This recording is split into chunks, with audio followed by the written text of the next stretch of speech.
Want to create this?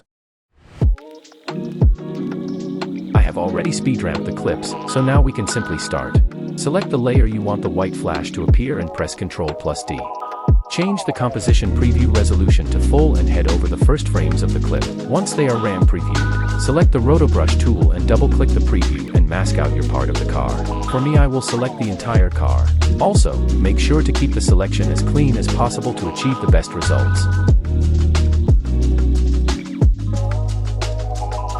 Go to the bottom right of the preview window and select Freeze to finalize and finish the mask.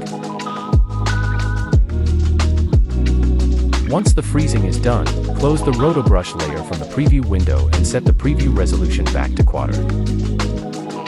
Go to the beginning of the clip and press Ctrl+Y and select your color. I chose white for this tutorial. Trim the layer to be exactly as long as the rotobrush layer by pressing Alt+Open square bracket and Alt+Closing square bracket. Then scale the solid to fit your rotobrushed object.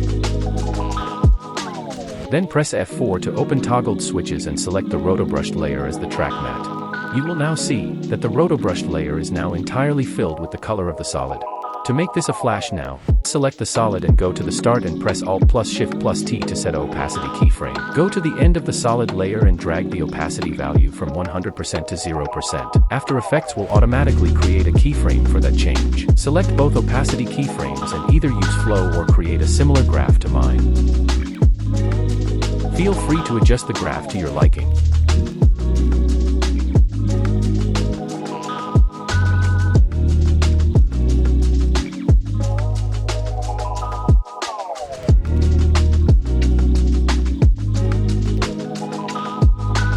To make the effect better, add deep glow, but you will notice, adding it won't do anything, so pre-compose the layer with these settings.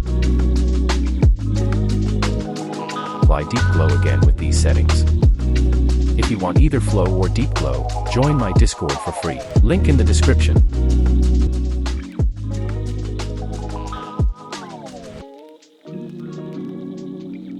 Let's continue and finish the effect. But, wait, that was it. Now you are done. See how quick that was. Thanks for watching. Bye.